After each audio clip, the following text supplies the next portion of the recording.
فاسألوا أهل الذكر إن كنتم لا تعلمون۔ بسم اللہ الرحمن الرحیم۔ السلام علیکم۔ فتویٰ آن کرنٹ ایشوز کے ساتھ میں ہوں آپ کا میزبان علی امیس اور آپ دیکھ رہے ہیں پیغام ٹیلی ویژن۔ امید کرتے ہیں آپ جہاں ہوں گے خوش ہوں گے، بخیر و عافیت ہوں گے اور ہمیں بھی اپنی دعاؤں میں یاد رکھتے ہوں گے۔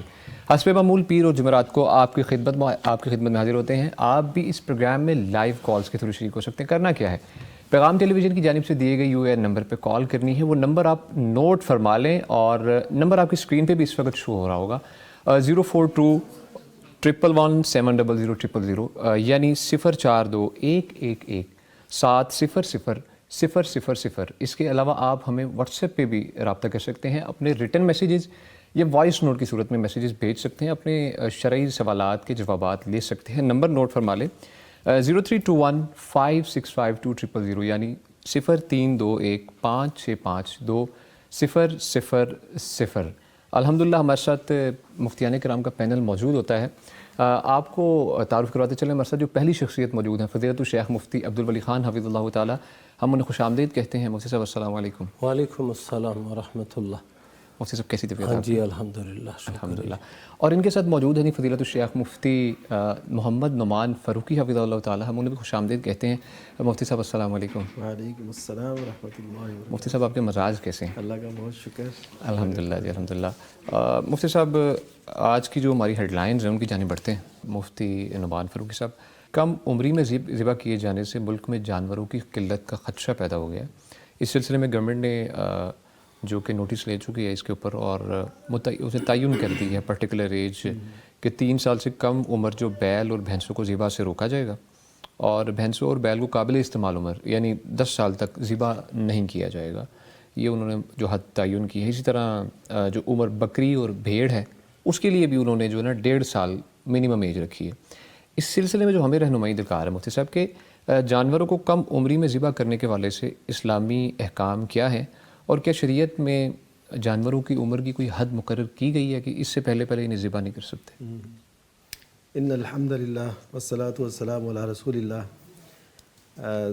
شریعت مطہرہ کے اندر قربانی کے لحاظ سے تو ظاہر ہے قربانی کے جانور ان کی عمریں متعین کی گئیں، ان کی علامتیں اور عمریں وہ سارا کچھ موجود ہے، لیکن یہ ہے کہ عام جو قربانی کا گوشت ہے، عام جو گوشت ہم کھاتے ہیں جو سیل ہوتا ہے بازار میں، مارکیٹ میں، کسی بھی ضرورت کے لیے، تو اس حوالے سے نبی کریم صلی اللہ علیہ وسلم کی جو ہدایات ہیں وہ کچھ ایسے ہیں کہ ابو سعید خدری رضی اللہ تعالیٰ کی روایت ہے کہ آپ سے پوچھا گیا نبی کریم صلی اللہ علیہ وسلم سے کہ اگر جنین ہو یعنی کوئی بچہ پیٹ میں ہے تو اس کو کیسے ہم ذبح کریں، یعنی ماں کو ذبح ہو گئی، اب پیٹ میں بچہ ہے وہ کیسے ذبح ہوگا؟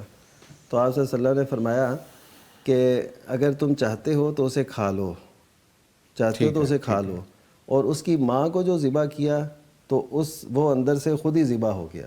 ٹھیک ہے، یعنی زکوٰۃ امہ ہی کہ اس کا ذبح کرنا بھی ایسے ہی ہے جیسے اس کی ماں کو جب ذبح کیا تو وہ بھی ذبح ہو گیا۔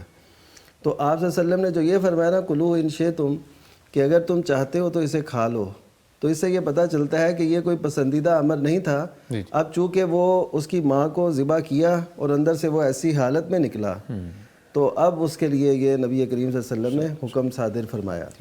حالانکہ اس کے علاوہ کوئی ایسا وہ نہیں ہے۔ اسی طرح نبی کریم صلی اللہ علیہ وسلم نے ایک موقع پہ یہ بھی ارشاد فرمایا تھا کہ دودھ والی بکری سے بچنا، یعنی اسے ذبح نہ کرنا، وہ بھی ایک رحمت کی وجہ سے کہ ظاہر ہے اس کے بچوں کو وہ خوراک نہیں ملے گی جو دودھ کی خوراک اس کے بچوں نے لینی ہے، جو دودھ والی وہی ہوتی ہے نا جو بچے ولادت جس سے ہو چکی ہو، تو اس وجہ سے آپ نے منع فرمایا کہ اس سے نہ کرنا، اسے یعنی بچ جاؤ، کی جا سکتی ہے، کوئی امر ایسا ہو، کوئی ایسی حالت ہو، لیکن کی جا سکتی ہے، لیکن آپ صلی اللہ علیہ وسلم نے یہ فرما دیا۔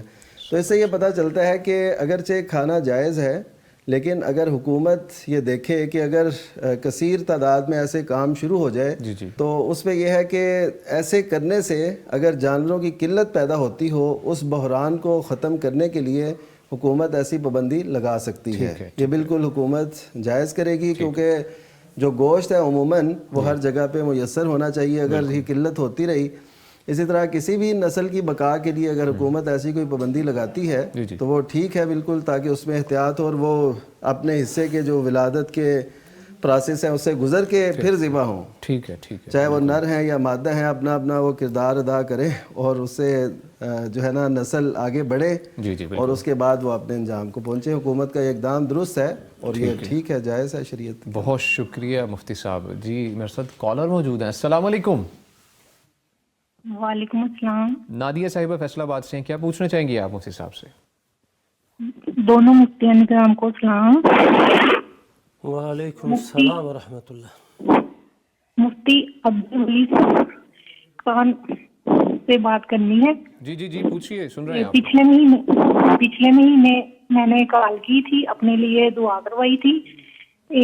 اللہ تعالیٰ کے کرم سے 5 دن میں ہی بات بن گئی اور رشتہ ہو گیا. پہلا رشتہ تھا اور وہی ہو گیا. اور میرا کویشچن یہ ہے کہ اللہ تعالیٰ دعا کرتے ہوئے اللہ تعالیٰ کو تو کا لفظ استعمال کرنا چاہیے یا آپ کا کرنا چاہیے، اور لا الہ الا اللہ محمد رسول اللہ پڑھنا چاہیے یا لا الہ الا اللہ محمد رسول اللہ پڑھنا چاہیے. اچھا. اور جو فوت شدہ کو پڑھ کر بخشا جاتا ہے، کہ آپ پڑھنے والوں یا جو پڑھتا ہے اس کو بھی اتنا ہی ثواب ملتا ہے. ٹھیک ہے جی، ٹھیک ہے. بہت شکریہ کال کرنے کے لیے. آپ کو مبارک ہو بہت بہت. اللہ تعالیٰ آپ کے لیے مزید برکتیں کرے. مفتی عبدالعلی خان صاحب، مجھے یہ سوالات نا دوبارہ ایک مفتی صاحب جو انہوں نے ایک سوال پوچھا ہے کہ ہم لا الہ الا اللہ محمد رسول اللہ صلی اللہ علیہ وسلم پورا پڑھیں یا صرف محمد رسول اللہ تک پڑھیں گے ہم؟ ایک تو یہ ہے وہ اعراب کی بات کر رہے ہیں. صحیح جی ہے. تو اس طرح نا کہ جب ہم کلمہ پڑھتے ہیں، کلمہ طیبہ لا الہ الا اللہ محمد الرسول اللہ، اتنا ہم پڑھتے ہیں. جی بالکل. اچھا، پھر اگر آپ نے اس کے ساتھ درود بھی پڑھنا تو صلی اللہ علیہ وسلم بھی پڑھ لیں. اور جو آخری جو ہا ہے اللہ کا، جیسے ہم نے مڈل میں پڑھا لا الہ الا اللہ محمد رسول اللہ پڑھیں گے، اس کو وقف کریں گے. وہ اس کو تو ہم نے اگر حرکت اس کی پڑھنی ہے تو محمد الرسول اللہ ہے اس طرح پڑھیں گے. لیکن چونکہ وہ جملہ اس پر ہم وقف کر رہے ہوتے ہیں تو جملے پر وقف کرتے وقت عربی زبان میں ہم اس کو ساکن پڑھتے ہیں. تو اگر پہلا جو جملہ ہے لا الہ الا اللہ محمد الرسول اللہ، بس اتنا ہی پڑھیں گے. اور میں ایک مزید اضافہ کروں، وہ یہ ہے کہ ذکر کے لیے افضل الذکر لا الہ الا اللہ. لا الہ الا اللہ، لا الہ الا اللہ، یہ ذکر ہے. اچھا جی، دوسرا سوال. جی مفتی صاحب دوسرا سوال یہ تھا کہ اللہ تعالیٰ کو ہم دعا کرتے ہیں یا کوئی بھی معاملہ، اس میں تو کہہ کے مخاطب کرنا چاہیے، آپ کہہ کے مخاطب کرنا چاہیے؟ اللہ سے ہم کلامی جب ہم کرتے ہیں دعا میں یا کسی یہ نا ہمارے بہت سے اہل علم آپ استعمال کرتے ہیں. وہ کہتے ہیں احترام اور تعظیم کے لیے اللہ سبحانہ و تعالیٰ بہت عظیم ہے، تو ہم جو ہے وہ آپ کے الفاظ استعمال کریں گے. اللہ تعالیٰ فرماتے ہیں، وہ جمع کا صیغہ. اچھا، یہ بعض اہل علم ایسے ہی کہتے ہیں. لیکن بعض اہل علم ایسے ہیں کہ وہ توحید ان کے اندر بہت زیادہ ہوتی ہے، اور وہ کہتے ہیں کہ اللہ سبحانہ و تعالیٰ کے لیے لفظ آپ نہ استعمال کریں. آپ جو لفظ ہے یا جمع کے جو صیغے ہیں فرماتے ہیں، تو یہ یا فرما رہے ہیں، یہ جو الفاظ ہے چونکہ اس میں نا وہ شرک کا ایک شائبہ تک ہے اور دوسروں کو شرکت والا ایک تصور پایا جاتا ہے، اس لیے یہاں پر یہ نہ کہا جائے، بلکہ اے اللہ تو میرا نگہبان ہے، تو میرا کارساز ہے، تو میرا رازق ہے، تو تو استعمال کرو. کیونکہ اردو زبان میں یہ جو تو ہے یہ خالص وحدانیت کے لیے ہے، اس میں مزید چیزیں اس کے ساتھ نہیں ہوتی. اور اللہ تعالیٰ فرماتا ہے، انہیں واحد کا صیغہ استعمال کریں گے. تو یہ اس طرح ہے، گنجائش دونوں طرف ہے اور بندے کی نیت پر ہی منحصر ہے. جو بندہ کہتا ہے کہ اللہ تعالیٰ فرماتے ہیں، اس کا مطلب احترام اور تعظیم ہے، عظمت ہے، وہ شرکت والی بات ہے نہیں. اور جو بندہ کہتا ہے تو میرا رب ہے، تو اس کا مطلب وہ خالص توحید ہے، تو عیب کسی بات میں بھی نہیں ہے. ٹھیک ہے، بہت شکریہ مفتی صاحب. بارک اللہ. اور ہم مبارک دیتے ہیں اپنی اس بہن کو، اس بیٹی کو، اللہ تعالیٰ ان کا رشتہ بہت مبارک بنائے آمین آمین اور آمین۔ ان کو بہت زیادہ خوشیوں کا باعث بنائے۔ بے شک بے شک، بہت شکریہ مفتی صاحب۔ ناظرین، سوالات اور ابھی کالز کا انشاءاللہ سلسلہ جاری رہے گا، لیکن آپ سے ملتے ہیں ایک چھوٹی سی بریک کے بعد۔ فاسألوا أهل الذكر إن كنتم لا تعلمون فاسألوا أهل الذكر إن كنتم لا تعلمون۔ ویلکم بیک جی، گفتگو کا سلسلہ آگے بڑھاتے ہیں، لیکن اس سے پہلے آپ کو ریمائنڈر کراتے چلیں کہ آپ ہمیں واٹس ایپ کے ذریعے بھی اپنے سوالات پہنچا سکتے ہیں۔ آپ کی اسکرین پر اس وقت نمبر شو ہو رہا ہوگا۔ اس کے علاوہ آپ یوٹیوب کے کمنٹ سیکشن میں بھی اپنے لائیو سوالات پوچھ سکتے ہیں، انشاءاللہ مفتیان کرام سے ان کے جوابات ضرور لیں گے۔ مفتی عبدالعلی خان صاحب، مفتی صاحب کمنٹ سیکشن کی جانب بڑھتے ہیں۔ یوٹیوب لائیو کے نیچے کمنٹ ہے جی، احمد لکھتے ہیں جی، السلام علیکم، میرا آپ سے سوال یہ ہے کہ سورہ یاسین اگر بندہ صبح پڑھتا ہے تو اس کے سارے دن کے کام صحیح ہوں گے، کیا ایسی کوئی حدیث موجود ہے؟ میں تو روزانہ صبح پڑھتا ہوں۔ ایک روایت ہے عبداللہ ابن عباس رضی اللہ تعالی عنہما سے مروی ہے، اس میں یہی ہے کہ جو شخص سورہ یاسین صبح کے وقت پڑھتا ہے تو اعطی یسر یومہ، اس بندے کو آسانی عطا کر دی جاتی ہے اس دن کی، اس دن کی تمام آسانی اس کو عطا کر دی جاتی ہے۔ اور جو شخص رات کو پڑھے یعنی شام کے وقت پڑھے مغرب ہونے کے بعد تو اس کو تمام رات کی آسانی عطا کر دی جاتی ہے۔ ماشاءاللہ۔ اس حدیث کو بعض اہل علم نے ضعیف قرار دیا ہے، لیکن بعض محققین نے، شیخ زبیر علیزئی رحمہ اللہ ایک مشہور محقق گزرے ہیں، انہوں نے کہا کہ یہ حسن درجے کی ہے۔ اس میں ایک راوی ہے شہر بن حوشب، تو شہر بن حوشب کو انہوں نے حسن الحدیث قرار دیا ہے۔ تو باہر صورت یعنی اس کا کوئی ثبوت ہے، ایسی بے اصل بات نہیں ہے۔ ٹھیک ہے، بہت شکریہ مفتی صاحب۔ مفتی نعمان فاروقی صاحب، مفتی صاحب اپنے ریٹن سوالات کی جانب بڑھتے ہیں۔ پوچھا گیا ہے کہ سجدہ تلاوت کو تلاوت کے دوران ہی پڑھ لینا چاہیے یا پھر قرآن کی تکمیل کے بعد اکٹھے 14 سجدے ایک ہی دفعہ کیے جائیں؟ سجدہ تلاوت کے لیے پہلی تو یہ بات ہے کہ یہ فرض نہیں ہے، ٹھیک ہے، ضروری نہیں ہے، لازم نہیں ہے۔ لیکن دوسری بات یہ ہے کہ نبی کریم صلی اللہ علیہ وسلم نے نماز کے دوران سجدہ کیا، اگر سجدے کو مؤخر کرنا درست ہوتا یا کیا جا سکتا ہوتا تو پھر ظاہر ہے نماز کے بعد بھی کر لیتے آپ، لیکن نماز میں تلاوت جاری ہے، سجدہ تلاوت آیا تو وہیں پہ سجدہ کیا، ٹھیک ہے، تو اس کا مطلب ہے کہ وہیں پہ کرنا چاہیے جہاں پہ حکم ہے، جہاں پہ اس کا تذکرہ ہے، جہاں پہ بات ہو رہی ہے۔ اصل میں دیکھیے کہتے ہیں نا وقت کی بات ہوتی ہے، یعنی جب وہ سجدے کی ضرورت ہے تو فوری اللہ تعالیٰ کے سر بس سجود ہو جائے تو اب اس کی بارگاہ میں، تو یہ بہت اچھی صورت ہے اور اسے ہی کرنا چاہیے۔ ٹھیک ہے، باقی وہ اکٹھے سجدے کرتے چلے جانا ایک ہی وقت میں، وہ تو نہ ثابت ہے نہ ایسا کوئی رویہ ٹھیک ہے کہ آپ اکٹھے وہ جیسے قرض کسی کا چکا رہے ہوں وہ پورا کر دیں۔ اور اس میں یہ ہے کہ سجدے 15 ہیں، یعنی ایک میں اختلاف ہے لیکن ہمارے جو نقطہ نظر کے مطابق 15 سجدے ہیں۔ ٹھیک ہے، ٹھیک ہے، بہت شکریہ مفتی صاحب۔ ماشاءاللہ ایک کالر موجود ہے، ان کی جانب بڑھتے ہیں جی، السلام علیکم۔ جی وعلیکم السلام ورحمۃ اللہ وبرکاتہ۔ جی جناب، کیسی سب سے طبیعت پہلے تو مفتی صاحب، فاروقی صاحب اور جتنے بھی پیغام کے گروپ کے لوگ، سب کو میرا سلام۔ وعلیکم السلام ورحمۃ اللہ۔ ہاں جی، اور یہ کہ 21 نومبر کو میری والدہ فوت ہوئی تھی، ان کے لیے بھی دعا کیجیے گا۔ اور سوال یہ ہے کہ ایک آدمی نماز نہیں پڑھتا لیکن وہ ذکر بڑا کرتا ہے، ذکر و قرب، درود شریف بہت پڑھتا ہے، درود ابراہیمی جب نماز میں پڑھتے ہیں وہ یہی پڑھتا رہتا ہے، نماز وغیرہ نہیں پڑھتا، تو میں نے یہ پوچھنا تھا کیا اس کا اس کو اجر ملے گا درود پاک کا، یا ذکر و قرب جو بھی تسبیحات کرتا ہے اللہ کی، اس کے بارے میں پوچھنا تھا، اس کا اس کو اجر ملے گا؟ حالانکہ وہ نماز نہیں پڑھتا لیکن ذکر بہت کرتا ہے، درود بہت پڑھتا ہے۔ اس کے بارے میں ذرا. ٹھیک ہے جی, بہت شکریہ کال کرنے کے لیے مفتی عبد الولی خان صاحب. مفتی صاحب ایک شخص جو ذکر بہت زیادہ کرتا ہے لیکن نماز نہیں پڑھتا, اللہ کا ذکر ہر قسم کا. پہلے تو ان کی والدہ صاحبہ اور تمام جو ہمارے مسلمان فوت ہوئے ہیں ان کے لیے دعا مانگتے ہیں, اللہ تعالیٰ سب کو مغفرت نصیب کرے, مغفرت کرے, آمین. تو دوسری بات میں ان سے یہ کہنا چاہوں گا کہ جب یہ والدین دنیا سے چلے جاتے ہیں تو پھر ان کے ساتھ جو سب سے بڑی نیکی ہوتی ہے وہ ہے دعا ان کے لیے. یہ ان کے لیے ایک صدقہ جاریہ ہوتا ہے, ولد صالح یدعو لہ, اور نیک اولاد جو ان کے لیے دعائیں مانگے اس کا فائدہ ان تک پہنچتا ہے. ابن ماجہ میں ایک حدیث آتی ہے, اللہ کے نبی صلی اللہ علیہ وسلم نے فرمایا کہ ایک شخص جنت میں ہوتا ہے لیکن اس کا درجہ بلند نہیں ہوتا, نیچے ہوتا ہے, تو پھر اس کا درجہ بلند ہو جاتا ہے. تو وہ اللہ کا بندہ پوچھتا ہے کہ یہ کیسے میرا درجہ بلند ہو گیا؟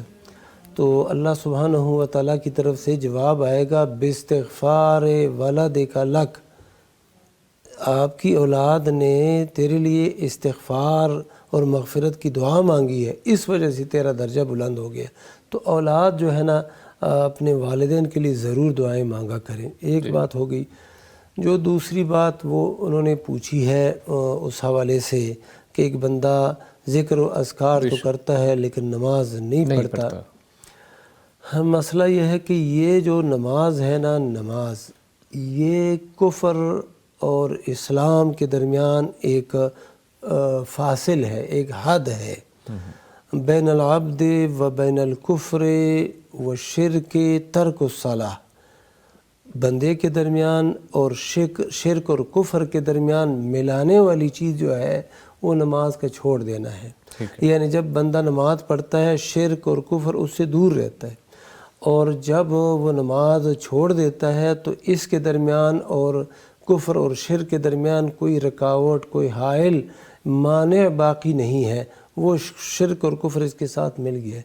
اور اللہ کے نبی صلی اللہ علیہ وسلم کی ایک حدیث بھی ہے کہ من ترک الصلاۃ متعمدا فقط کفر, جو شخص قصداً نماز چھوڑتا ہے وہ کفر کا ارتکاب کرتا ہے, وہ کفر کر رہا ہوتا ہے.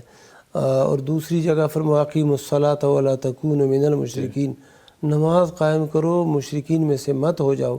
تو نماز کی بڑی اہمیت ہے. اگر یہ اللہ کا بندہ نماز پڑھے اور نماز کے بعد پھر یہ درود اور اذکار اور اسی طرح یہ معاملات کریں تو سبحان اللہ کتنا اس کا بڑا درجہ ہو. اور جب یہ نماز نہیں پڑھتا اور تارک نماز ہے اس حال میں کہ یعنی عاقل ہے, بالغ ہے اور پاگل نہیں, مجنون نہیں ہے, تو اور پھر بھی ایسے بے نماز ہے, تو اس ذکر کا فائدہ بہت مشکل ہے کہ اس بندے کو ملے. باقی اللہ اعلم وعلمہ اتم و احکم. بے شک, بہت شکریہ مفتی صاحب. مفتی نعمان فاروقی صاحب, مفتی صاحب پوچھا گیا ہے کہ ایک بیٹی کمزور ہے, اس کے لیے مکان میں سے حصے کی بات کر سکتی ہوں کہ اسے ابھی مل جائے حتیٰ جبکہ اس کے والد ابھی حیات ہیں, یہ چیز ایڈ ہے.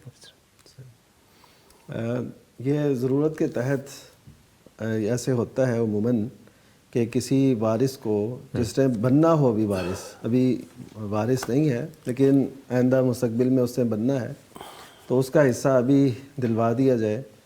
تو شریعت میں اس کی اجازت تو ہے, یعنی اگر ورثاء راضی ہیں اور اس کی کوئی ضرورت ایسی اہم ہے, اس کو ملنا ہے حصہ, آج نہیں تو کل اسے ملنا ہے, تو اس کو پہلے اگر دے دیا جائے تو اس کی ضرورت پوری ہو جائے تو یہ ٹھیک ہے مطالبہ. پھر جب وہ وقت آئے گا جب وراثت کی تقسیم کا, یہ اس میں سے مائنس ہو جائے گی جو اس سے رقم لی ہوگی, اگر کمی بیشی ہو وہ اس کو پورا کر لیا جائے گا اور باقی ورثاء میں وہ تقسیم ہو جائے گا.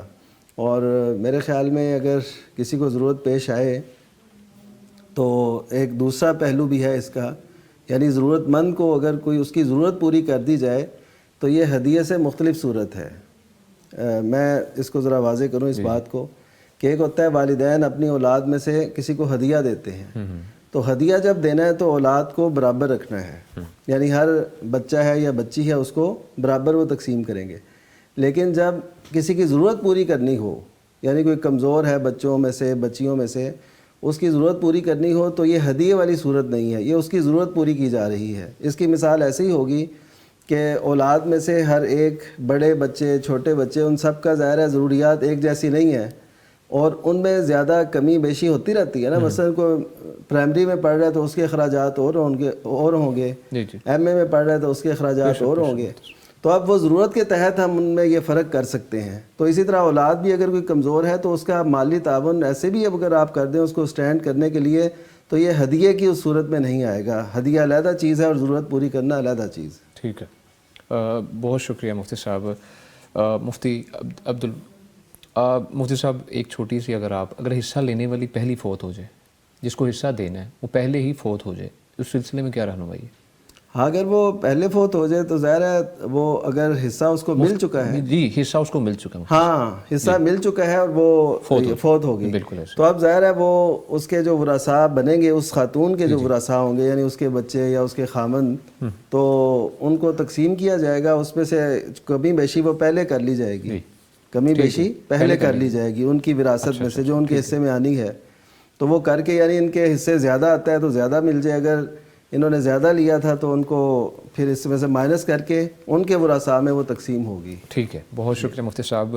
مفتی عبدالولی خان صاحب, مفتی صاحب ایک سوال ہمارے بھائی نے پوچھا ہے کہ جن کو عادت ہوتی ہے ناخن چبانے کی, اور عادت اس حد تک بڑھ جائے کہ نماز کے دوران بھی چبا رہے ہیں, ایون روزہ رکھا ہے اس دوران بھی چبا رہے ہیں, کھانا کھا رہے ہیں اس دوران بھی, یہ اس سے جو سوال پوچھا گیا ہے کہ روزہ یا نماز مکروہ تو نہیں ہو جاتے یہ کام کرنے سے, اور یہ عادت کیسے چھوڑی جائے؟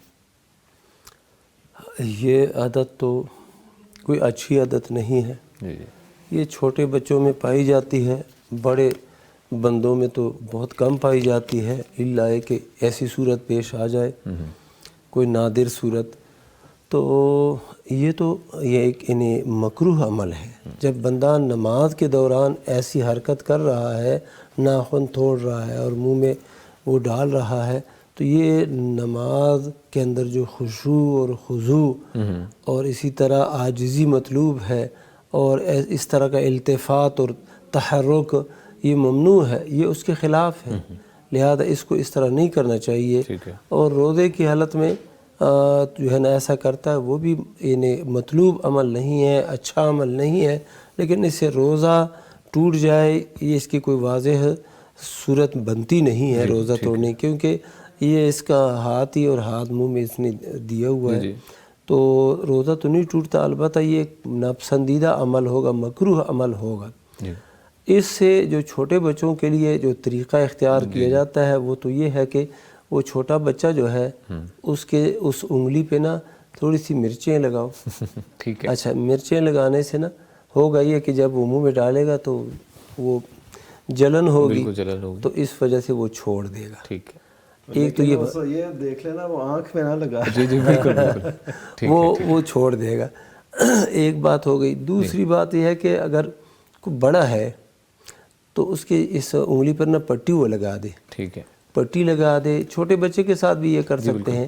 اچھا پٹی لگا دے, تو اگر اس سے بھی وہ نہیں ہو سکتا نا, تو مجھے معلوم ہے ایک بندے نے پھر ایسے ہی کیا کہ اس کی انگلی پر نا 2-3 وہ کٹ لگائے بلیڈ کے ساتھ, تو پھر اس کے بعد پٹی کرنی پڑی. تو پھر وہ جو ہے نا منہ میں وہ نہیں لے جا سکتا. بہت شکریہ مجھے ہمارے ساتھ ایک کالر موجود ہے, ان کی جانب بڑھتے ہیں. جی السلام علیکم. وعلیکم السلام. امین صاحب ہیں جی, کیسی طبیعت ہے آپ کی؟ جی الحمدللہ, اللہ کا شکر. کیا پوچھنا چاہیں گے مفتی صاحب سے؟ ہاں میں یہ پوچھنا چاہوں گا کہ ایک فرض کریں بندہ بیمار ہے یا پانی میسر نہیں ہے, تیمم کر کے نماز پڑھ لیتا ہے جی, تو اب غسل جب کرتا ہے تو وہ نماز دہرانی پڑے گی یا وہی نماز ہو جائے گی؟ ٹھیک ہے, بہت شکریہ کال کرنے کے لیے مفتی نعمان فاروقی صاحب. جی اس صورت میں دہرانی نہیں پڑے گی. ٹھیک ہے, چونکہ وہ نماز وضو جو تیمم جو ہے یہ باقاعدہ وضو کا متبادل ہے, اور جو بھی شخص ایسے کرے کہ وہ تیمم کر رہا ہے تو اس کو پورے یقین کے ساتھ یہ سمجھنا چاہیے کہ یہ اس کا متبادل ہے, اس کا عوض ہے, اس کا بدلہ ہے. تو جب متبادل کر کے نماز ادا کر لی تو وہ پوری نماز ہو گئی. اب اس نماز کو دہرانے کی ضرورت نہیں ہے. اب اگلی نماز کوئی ہوگی تو پھر دیکھی جائے گی, اس میں جو صورت میسر ہو. اور اس میں میں یہ بھی ضمناً عرض کرتا چلوں کہ جیسے سردی ہے تو اس میں اگر کوئی اس سے فائدہ اٹھاتا ہے, تیمم کر لیتا ہے, تو یہ بھی باقاعدہ ایک عذر میں شامل ہے. یعنی شدید سردی ہو یہ بھی شامل ہے, بیمار نہ بھی ہو. جی سردی کتنی کو ہو اب تو سردی کا موسم چل بھی رہا ہے. جی جی مطلب کوئی ہاں اس کے نبی صلی اللہ علیہ وسلم کے دور میں ایک ایسی مثال آئی نا کہ سیدنا عمرو بن عاص رضی اللہ تعالیٰ عنہ، ان کو نبی صلی اللہ علیہ وسلم نے ذات سلاسل کے لیے بھیجا، ایک مہم تھی، تو اس وقت سردی تھی، تو یہ فتح مکہ سے کچھ پہلے کی بات ہے. تو اس وقت انہوں نے وہ ہوئے حالت جنابت میں، تو انہوں نے ایسے ہی نماز پڑھا دی تیمم کر کے. تو نبی صلی اللہ علیہ وسلم کی خدمت میں یہ بات پیش ہوئی، تو نبی صلی اللہ علیہ وسلم نے ان سے پوچھا کہ یہ کیا تم نے کیا؟ تو وہ کہنے لگے کہ اللہ تعالیٰ نے فرمایا کہ وَلَا تَقْتُلُوا أَنفُسَكُمْ إِنَّ اللَّهَ كَانَ بِكُمْ رَحِيمًا، کہ اپنے آپ کو قتل نہ کرو، اللہ تعالیٰ بہت مہربان ہے. تو نبی صلی اللہ علیہ وسلم نے ان کی یہ دلیل سن کے یعنی خاموشی اختیار فرمائی، تو اس سے اس کا جواز نکلتا ہے. تو اس سے یہ پتہ چلتا ہے کہ نبی صلی اللہ علیہ وسلم نے ایک تو یہ نہیں کہا کہ اب وہ نماز دوبارہ دہراؤ، ٹھیک ہے، اور دوسرا یہ سردی اتنی جو انسان برداشت نہیں کر سکتا، یعنی وہ کرے گا تو اس کو بیماری کا خدشہ ہے، بیماری کے خدشے پر بھی ایسا کیا جا سکتا ہے جیسا کہ انہوں نے کیا، اور انہوں نے حالت جنابت میں ایسا کیا. اور اس کے مزید دلائل بھی موجود ہیں کہ اگر حالت جنابت میں ہو پھر بھی وضو تیمم جو ہے وہ کفایت کر جاتا ہے. ٹھیک ہے جی ٹھیک ہے، یعنی تیمم کے لیے بھی کفایت کر جاتا ہے، وضو کے لیے، غسل کے لیے بھی. یہ جب پانی میسر ہو جائے گا اور یہ نہا سکتا ہے، پانی گرم ہے مثلا، تو پھر یہ جنابت کے لیے غسل کرے گا، باقی جو نمازیں پڑھی جا چکی ہیں ان کو نہیں دہرائے گا. ٹھیک ہے ٹھیک ہے، بہت شکریہ مفتی صاحب. مفتی عبدالولی خان صاحب، مفتی صاحب یوٹیوب کے کمنٹ سیکشن میں پوچھا گیا ہے، عائشہ علی صاحبہ ہیں، سب سے پہلے تو لکھتی ہیں السلام علیکم. وعلیکم السلام. جی میرا سوال ہے کہ اگر آپ کے رشتہ دار آپ کو تنگ کریں اور آپ جواب نہ دیں بلکہ آپ صبر کریں، لیکن اس کے باوجود وہ اس سے باز نہ آئیں، تو اس سلسلے میں ان سے کیسے بچنا چاہیے؟ ایک تو یہ کہتے ہیں کہ بہت زیادہ ہم ان سے ڈسٹرب ہیں، بہت زیادہ تنگ ہیں اور بہت زیادہ تنگ کرتے ہیں، یا اس کا کوئی الٹرنیٹ کوئی وظیفہ ہے وہ بھی بتا دیں. اس کا جو سب سے بہتر وظیفہ ہے نا وہ یہی ہے کہ وہ جو کرتے ہیں وہ ان کا کام ہے، آپ نے صلہ رحمی کرنی ہے، نیکی کرنی ہے، ان کے ساتھ بھلائی کرنی ہے، اور یہ آپ کے حق میں دنیا کے لحاظ سے بھی بہتر ہے، آخرت کے لحاظ سے بھی بہتر ہے. اللہ کے نبی صلی اللہ علیہ وسلم کا ارشاد ہے کہ جو شخص یہ پسند کرتا ہے کہ اس کی روزی میں، رزق میں برکت ہو جائے، اضافہ ہو جائے، عمر میں برکت اور اضافہ ہو جائے، فَلْيَصِلْ رَحِمَهُ، تو وہ صلہ رحمی کرے.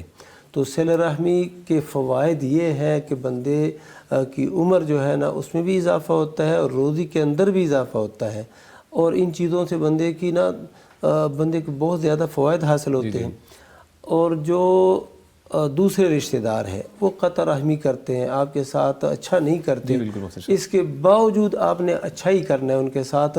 لیس الواصل بالمکافئ، حدیث میں یہ بھی آیا کہ جو صلہ رحمی بدلے کے طور پر کرتا ہے تو یہ صلہ رحمی کرنے والا نہیں ہے. صلہ رحمی کرنے والا تو وہ ہے کہ اس کے ساتھ تعلقات کاٹ دیے جائیں، ختم کر دیے جائیں، اس کے باوجود یہ ان کے ساتھ تعلق کو جوڑتا ہے. صل من قطع، کہ اللہ کے نبی صلی اللہ علیہ وسلم نے فرمایا اس بندے کے ساتھ اپنے تعلق کو جوڑو، صلہ رحمی کرو جو تمہارے ساتھ قطع رحمی کرتے ہیں، تم نے تعلق کو نہیں توڑنا. تو باقی یہ ہے کہ اللہ سے دعا مانگو، درود شریف پڑھ کے الحمدللہ رب العالمین کہہ کے درود شریف پڑھ کے کہ یا اللہ ہمیں ان کے شر سے بچا. اور ایک جو کمال وظیفہ ہے نا وہ یہ ہے کہ جب آپ یہ صورتیں پڑھتے ہیں صبح و شام 3 مرتبہ اور ایک مرتبہ ہر نماز کے بعد قل اعوذ برب الفلق من شر ما خلق، اس خلق کے اندر آپ نے اس بندے کا، ان لوگوں کا تصور لے آنا ہے کہ یا اللہ یہ جو مخلوق ہے تیری نا ان کے شر سے ہمیں بچا، انشاءاللہ بچ جاؤ گے. ٹھیک ہے، بہت شکریہ مفتی صاحب. ہمارے ساتھ ایک کالر موجود ہیں. جی السلام علیکم. جی وعلیکم السلام. محمد زمان صاحب لاہور سے ہیں، ننکانہ صاحب سے ہیں. کیسی طبیعت ہے آپ کی؟ جی الحمدللہ، شکر اللہ پاک کا شکر جناب. کیا پوچھنا چاہیں گے مفتی صاحب سے؟ جی میں نے یہ پوچھا تھا کہ میں نا کوئی کام کرنا شروع کرنا چاہ رہا ہوں، کیا وہ میرے لیے بہتر ہے؟ یہ مفتی صاحب مجھے بتا سکتے ہیں، جیسے وہ استخارہ وغیرہ کرتے ہیں. اچھا ٹھیک ہے. مفتی نعمان فاروقی صاحب کام کرنا شروع کرنا چاہ رہے ہیں کوئی نیا، کہہ رہے ہیں وہ میرے لیے بہتر ہے یا نہیں، یہ نہیں بتایا کہ کیا کرنا چاہ رہے ہیں، لیکن کہا ہے کہ استخارے کی صورت ہے کس طریقے سے پتہ لگے؟ عموماً اسی نوعیت کے سوال ہیں جو بعض اوقات کیے جاتے ہیں. لوگوں کا تصور استخارے کے بارے میں کچھ ایسا ہے، استخارے کو سمجھتے ہیں شاید اس سے کوئی غیب دانی کا جو ہے نا وہ اختیار مل جاتا ہے کہ بندے کو پتہ چل جاتا ہے کہ یہ ٹھیک ہے کہ نہیں ہے. حالانکہ ایسی بات نہیں ہے. کوئی بھی کام آپ کرنا چاہیں اور وہ جائز ہو تو اس کے لیے دو پہلو موجود ہوں کہ یہ کرنا ہے یا یہ کرنا ہے، کون سا بہتر رہے گا، یا ایک بھی ہو تو اس میں اللہ تعالیٰ سے دعا کی جاتی ہے. یعنی استخارے کا مطلب خیر طلب کرنا. تو وہ دعائے استخارہ ہے، وہ 2 رکعتیں پڑھ کے وہ دعائے استخارہ کی جاتی ہے، اور اس میں پھر اللہ تعالیٰ کسی طریقے سے بتا دے، خواب میں آ جائے، کوئی ایسے واضح اشارہ مل جائے، دل مطمئن ہو جائے، یہ سب چیزیں ہو سکتی ہیں. اور اگر کچھ بھی نہ ایسا ہو تو پھر یہ ہوتا ہے کہ اللہ تعالیٰ اس راستے کو آسان کر دیتا ہے اگر اس کے حق میں بہتر ہو، کیونکہ اس نے اللہ سے رابطہ کیا ہے. سبحان اللہ. اس کو اس اہم معاملے میں اس کو اپنا سمجھا ہے کہ وہ اس مسئلے کو حل کر سکتا ہے اور وہ بہتر جانتا ہے. اور اس میں بات بھی یہ ہے کہ تو جانتا ہے، میں نہیں جانتا جو میرے لیے بہتر.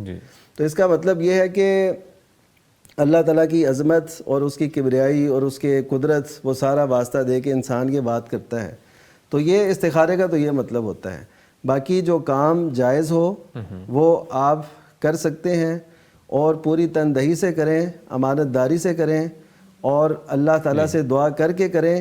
اور میں یہ کہوں گا اس میں سے کچھ نہ کچھ اللہ تعالیٰ کے راستے میں نکالنے کا ابھی سے وہ عزم کریں کہ اللہ کے راستے میں اتنے فیصد دیا کروں گا. تو انشاءاللہ اللہ تعالیٰ ان کے کام میں بڑی خیر اور برکت رکھتے ہیں. اس میں ایک اور چیز ایڈ آن کر لیں کہ اس فیلڈ کے جو ماہر بندہ اس سے بھی کسی بھی طریقے سے، ہاں یہ تو ظاہر ہے وہ ہاں جی وہ جو مہارت ہے کسی بھی فن کی، جیسے نبی صلی اللہ علیہ وسلم کا ارشاد گرامی بھی ہے کہ ان اللہ احب عبدا اذا عملہ اتقنا، کہ جب اللہ تعالیٰ اس بندے سے محبت کرتا ہے جب بھی وہ کام کرے پوری مہارت سے کرے. یعنی وہ پوری مہارت اور اس کے پورے جو فن کے ماہرین ہیں ان سے مشورہ کرنا اور یہ سب چیزیں تو لازم ہیں. ہم تو اس حوالے سے عرض کرتے ہیں کہ جو ان کو بہت شکریہ مفتی صاحب. مفتی صاحب انشاءاللہ ہم گفتگو سے آگے بڑھائیں گے. ناظرین ہمارے ساتھ رہیے گا، ملتے ہیں ایک چھوٹی سی بریک کے بعد. فاسألوا أهل الذكر إن كنتم لا تعلمون. فاسألوا أهل الذكر إن كنتم لا تعلمون. ویلکم بیک جی. گفتگو کا سلسلہ آگے بڑھاتے ہیں. مفتی عبدالولی خان صاحب. مفتی صاحب پوچھا گیا ہے کہ عمرے کے بعد نہانا ضروری ہے؟ عمرے کے بعد یا حج کے احکام کی تکمیل کے بعد یہ نہانا جو ہے یہ احکام عمرہ اور مناسک کے حج کا حصہ نہیں ہے. یعنی اگر ایک بندہ عمرہ مکمل کرے، طواف بیت اللہ، پھر صفا اور مروہ کے درمیان سعی، اور اپنے بالوں کو وہ مونڈ لے، حلق کر لے یا چھوٹا کر لے، یہ کافی ہے. لیکن ویسی تنظیف کے لیے، صفائی ستھرائی کے لیے اگر نہاتا ہے تو نہا لے. لیکن اگر ایک بندہ نہیں نہاتا اور جا کے گاڑی میں بیٹھ گیا اور شہر سے چلا گیا، کوئی حرج نہیں ہے. ٹھیک ہے. بہت شکریہ مفتی صاحب. مفتی نعمان فاروقی صاحب. مفتی صاحب پوچھا گیا ہے کہ 40 لاکھ وراثت ملی، حج کرنا چاہتی ہوں مگر خامند مقروض ہیں، وہ نہیں جا سکتے، تو کیا مجھ پر حج فرض ہے یا نہیں؟ صحیح. یہ بڑی پیاری صورت ہے کہ انسان کو کوئی وراثت ملے یا کوئی ہینڈسم اماؤنٹ ملے تو وہ حج کا سوچے. تو انہوں نے سوچا، اللہ تعالیٰ اس سوچ پہ ان کے جذبوں کو قبول فرمائے. باقی یہ ہے کہ خاوند کو اگر یہ سپورٹ کر کے ان کو ساتھ لے جائیں تو یہ بہت اچھی بات ہے. یعنی جیسے خاوند بیوی پہ خرچ کرتے ہیں اسی طرح بیویاں بھی خاوندوں پہ خرچ کریں تو یہ ایک اچھی مثال ہوگی. تو بیویاں عموماً اپنے پہ خرچ کرتی رہتی ہیں، ایسا بھی ہوتا ہے. بلکہ ہم پچھلی دفعہ پروگرام تھا ادھر ہی پیغام ٹی وی میں، تو اس کا ہم پریویو کر رہے تھے تو تب وہ پتہ چلا کہ آج زیادہ تر جو عورتیں کماتی ہیں وہ سب کچھ اپنے پہ ہی لگاتی ہیں اپنی. یعنی وہ کہہ رہی تھیں، ایک خاتون تھی، وہ باقاعدہ سروے پیش کر رہی تھی، کہتی ہیں پہلے میرے پاس آتے تھے لوگ یعنی خواتین آتی تھیں جو اور قسم کی خواتین ہیں، یعنی کہ گھریلو خواتین یا کاروباری حضرات کی بیگمات یا ایسے. لیکن اب جو زیادہ تر آ رہی ہیں نا وہ ہیں جو جاب کرتی ہیں، ڈاکٹر ہیں، لیکچرار ہیں، وہ آ کے نا یہ. تو بہرحال یہ ہے کہ ایسا جو ہے نا کرنا یہ شرن جو ہے مفتی صاحب، کیونکہ انہوں نے میرے خیال میں جو سوال پوچھا ہے اس وجہ سے کیونکہ اکیلی محرم کا ہاں جی بولا گیا اب یہ ہے کہ جی اب ہم سوال کی طرف آتے ہیں. وہ یہ کہ عورت اگر خاوند کا ساتھ دے تو یہ بڑی اچھی بات ہے. ٹھیک ہے. اب اس کو کرنا کیا ہے کہ وہ اگر ان کو کوئی محرم میسر ہے تو وہ ان کے ساتھ چلی جائیں، اپنے خاوند کو اگر وہ سپورٹ کریں اور وہ چلا جائے تو قرضہ اتار دیں. مفتی صاحب قرضہ اتار دیں، یہ بھی بہت اچھی صورت ہے. یہ بھی اسی نوعیت کا سوال ہے کہ اگر ہم وہاں جا کے دعائیں کریں گے تو اللہ تعالیٰ ان کا قرض بھی اتار دے گا. اور یہ اچھی بات ہے کہ آپ حج پہ چلے جائیں اور اس سے گناہ بھی معاف ہوتے ہیں. اور نبی صلی اللہ علیہ وسلم کی حدیث کے مطابق مسلسل حج عمرے کرنے سے فقر بھی دور ہوتا ہے، تنگی دور ہوتی ہے، حالات بہتر ہوتے ہیں، یعنی خوشحالی آتی ہے. یہ نبی صلی اللہ علیہ وسلم کا فرمان. تو اب اس صورت میں ان پہ حج فرض نہیں ہے، یعنی جو شرعی دلائل ہم دیکھتے ہیں ان پہ حج فرض نہیں ہے. تو مفتی صاحب بہتر کیا ہے آپ کی؟ بہتر یہ ہے کہ وہ قرض اتارا جائے یا حج پہ جایا جائے؟ بہتر یہ ہے کہ وہ حج پہ چلے جائیں، خاوند کو ساتھ لے جائیں. تو انشاءاللہ اللہ تعالیٰ اماؤنٹ اتنی ہینڈسم اگر نہیں ہے، حج آپ کو پتہ کافی ایکسپینسو ہو چکا ہے، لیکن پاسبلٹی نہیں نکل رہی ایسی. ہاں ایک صورت سے میں یہ بتا دوں نا کہ خاوند صاحب جو ہے نا وہ مقروض ہیں. جی بالکل. مقروض ہونے کے باوجود بھی اگر وہ یہ بیگم حج پہ لے جائے ان کو تو ان کا حج ادا ہو جائے گا. ٹھیک ہے. ایک بات. دوسری بات یہ ہے کہ اگر ان کو نہیں لے جا سکتے تو حج کے لیے محرم کا ہونا فقہا نے بیان کیا ہے کہ وہ محرم ساتھ ہو. تو محرم بھائی بھی ہو سکتا ہے، محرم بیٹا بھی ہو سکتا ہے، اسی طرح بھتیجا بھی ہو سکتا ہے، ماموں وغیرہ، یہ لوگ جو ہے نا یہ بھی محرم ہو سکتے ہیں. اگر وہ صاحب حیثیت ہے اور جا رہے ہیں تو یہ بھی ساتھ جائے، ان کے ساتھ جائے، اور جو پیسہ بچ جائے گا تو وہ جو ہے نا خاون کو دے دے، قرض ادا کرے. جی قرض. لیکن مفتی صاحب ادھر ویسے اگر دیکھا جائے تو مجھے لگ رہا ہے وہ ایسا بھی پوچھنا چاہ رہی ہیں کہ قرض اتارنا بہتر ہے یا حج کرنا بہتر ہے؟ حج بہتر ہے.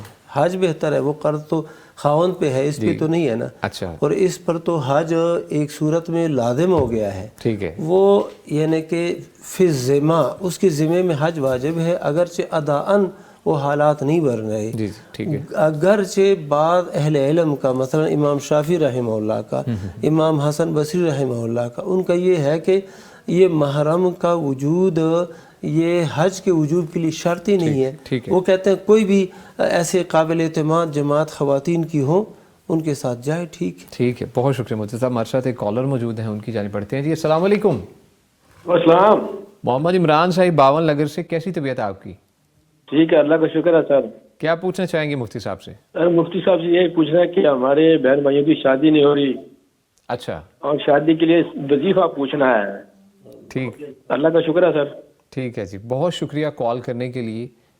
مفتی نعمان فاروقی صاحب، مفتی صاحب وظیفہ بتا دیجیے، بہن بھائیوں کی شادی نہیں ہو رہی، کافی پریشان ہیں. اس کے لیے ایک تو سچی جستجو اور وہ شرائط، اگر وہ شادی کی انہوں نے کوئی ایسی لگائی ہوئی ہیں تو ان کو کم سے کم کریں تاکہ وہ شادی ہو سکے. اور دوسرا اللہ تعالیٰ سے خالص ہو کے اور اس پہ یقین رکھ کے کہ اس نے جیسے پیدا کیا ہے، جیسے اس نے نسب بنایا ہے، اسی طرح اس نے سسرال بھی بنائے ہیں. یہ اللہ تعالیٰ نے قرآن میں دی. تو اس کا مطلب ہے کہ ان سسرال تک پہنچنا اور ان کو پانا اور ان کو حاصل کرنا اب ان کی جستجو پہ ہے، کس قدر سچی وہ جستجو ہے. ہر ایک کا اللہ تعالیٰ نے ایک جوڑا بنایا ہوا ہے، جو بھی اللہ تعالیٰ نے پیدا فرمایا تو اس تک پہنچنا چاہیے. وہ جذبہ صادق سے پہنچا جا سکتا ہے، وہ پورے یقین کے ساتھ دعائیں کر کے. تو ربی انی لما انزلت الی من خیر فقیر یہ پڑھیں. موسیٰ علیہ السلام نے یہ دعا مانگی تھی تو اللہ تعالیٰ نے زوجہ عطا کر دی اور ان کے ساتھ پھر ان کا زندگی کا سفر گزرا اور بڑا شاندار. قرآن مجید میں کئی مقامات پہ اس کا تذکرہ ہے. تو اسی طرح یہ بھی کریں ربنا هب لنا من ازواجنا وذریاتنا قرۃ اعین. وہ یہ ہے کہ اگرچہ ابھی ان کے نہیں ہیں وہ جوڑے نہیں ہیں تو وہ جو بن جائیں گے وہ بھی اللہ تعالیٰ وہ نصیب کرے گا تو ان سے ٹھنڈک بھی نصیب ہوگی، یعنی اچھے رشتے. اور ان کے لیے ہم بھی دعا گو ہیں. اللہ تعالیٰ شیخ صاحب سے بھی عرض کرتے ہیں کہ وہ بھی دعا کریں اللہ تعالیٰ ان کے لیے بہترین خوبصورت رشتے بنا دے اور رشتے پیدا فرمائے اور ان کے یہ مسائل حل فرمائے. جتنے بھی والدین مفتی صاحب پریشان ہیں سب کی اللہ تعالیٰ کی پریشانی. ہم اپنے بھائی علی امیس کے لیے بھی دعا کرتے ہیں کہ ان کے لیے بھی نہایت اچھا رشتہ اللہ تعالیٰ. جی بہت شکریہ مفتی صاحب. مفتی صاحب مفتی عبدالولی خان صاحب اگلے سوال کی جانب بڑھتے ہیں. مفتی صاحب پوچھا گیا ہے کہ بعض اوقات رشتہ دار یا قریبی مختلف اوقات میں نقصان دے دیتے ہیں، تو پھر اس حدیث کا کیا فہم ہوگا جس میں یہ کہا گیا ہے کہ مومن ایک سوراخ سے 2 دفعہ نہیں ڈسا جاتا؟ حدیث میں تو یہ آیا ہے کہ لا یلدغ المؤمن من جحر واحد مرتين، مومن شخص ایک سوراخ سے 2 دفعہ نہیں ڈسا جاتا. اس حدیث کے 2 مطلب ہیں. ایک مطلب وہ بھی قرآن اور سنت کا انداز تعبیر ہے، وہ یہ ہے کہ جب یہ فعل مضارع ذکر ہوتا ہے نا، فعل کا یہ صیغہ مراد اس سے نہیں ہوتی ہے.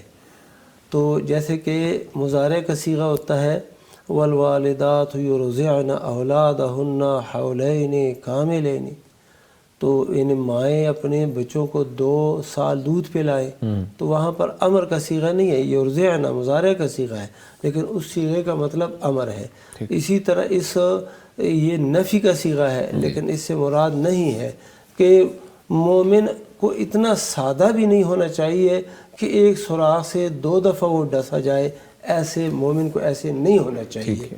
دوسری بات یہ کہ مومن کیا ہو، حاذق ہو، ماہر ہو، متیقظ ہو، بیدار ہو، اور وہ ان امور کو سمجھتا ہو کہ 2 دفعہ ایک سوراخ سے اس کو نہ ڈسا جائے. ایک جو رشتہ دار ہوتے ہیں نا، رشتہ داروں کے ساتھ تو یہ معاملہ نہیں ہوتا. رشتہ داروں کے ساتھ آپ نے اچھائی کرنی ہے. اچھائی کی صورت میں پھر بھی اگر وہ برائی کرتے ہیں تو اور نقصان تمہیں پہنچاتے ہیں تو یہ آپ کی سادگی ہے. نیکی کرنے میں اور صلہ رحمی کرنے میں کبھی بھی آپ کو نقصان نہیں پہنچا. آپ 2 سوراخوں سے نہیں ڈسے گئے. یہ تو آپ کی سادگی ہے کہ آپ پھر بھی ان کے ہاتھوں ڈسے گئے ہیں. ایسے مسئلہ حقیقت میں نہیں ہوتا. اگر ہوتا بھی ہے تو یہ آپ کی سادگی ہے. حدیث کی وجہ سے یہ کام نہیں ہو رہا. آپ نے متیقظ ہونا ہے، بیدار ہونا ہے. اچھا ٹھیک ہے. بہت شکریہ مفتی صاحب. مفتی نعمان فاروقی صاحب آخری سوال ہے مفتی صاحب، پروگرام اپنا اختتام کو پہنچ رہا ہے. اختصار کے ساتھ جواب چاہیے کہ کیا پیاز اور لہسن کے چھلکے گند میں نہیں پھینکنے چاہیے؟ ایسی کوئی ممانعت تو شریعت میں نہیں ہے کہ آپ پیاز اور لہسن کے چھلکے گند میں یا کوڑا دان میں پھینکیں. ایسی ممانعت نہیں ہے. وہ بھی عام کوڑے کی طرح ایک کوڑا ہے، تو اس کو جہاں پہ ٹھکانے لگانا ہے تو اس کو لگا سکتے ہیں. جی اس میں کوئی حرج والی بات نہیں ہے. ٹھیک ہے. بہت شکریہ مفتی صاحب. ناظرین پروگرام اپنے اختتام کو پہنچتا ہے. ہمارے ساتھ جو شخصیات موجود تھیں الحمدللہ، مفتی عبدالولی خان حفظہ اللہ تعالیٰ، ہم ان کا بھی شکریہ ادا کرتے ہیں. مفتی صاحب آپ آئے تشریف افریقہ، بہت شکریہ. اللہ تعالیٰ آپ کو خوش رکھے. اور ان کے ساتھ موجود رہے جی فضیلت الشیخ مفتی محمد نعمان فاروقی حفظہ اللہ تعالیٰ، ہم ان کا بھی شکریہ ادا کرتے ہیں. مفتی صاحب آپ بھی تشریف لائے، بہت شکریہ. اللہ تعالیٰ آپ کو خوش رکھے. ناظرین پروگرام اپنے اختتام کو پہنچتا ہے. چھوٹا سا ریمائنڈر جو ہر پروگرام میں کرواتے ہیں، اس پروگرام میں دوبارہ ہم کروا رہے ہیں کہ پیر اور جمعرات کا روزہ، یہ جو سنت ہے اس کو اپنائیں، کوشش کریں. اپنے دوست احباب، قریبی رشتہ دار سب کو اس کی تلقین کیا کریں، اور خاص طور پہ دعا کیا کریں کہ اللہ تعالیٰ ہمیں اس چیز کی توفیق دے. اپنا بہت سا خیال رکھیے گا اور ہمیں اپنی دعاؤں میں یاد رکھیے گا. آپ سے ملاقات ہوگی انشاءاللہ اگلے پروگرام میں. تب تک کے لیے دیجیے اجازت. اللہ نگہبان. فاسألوا أهل الذكر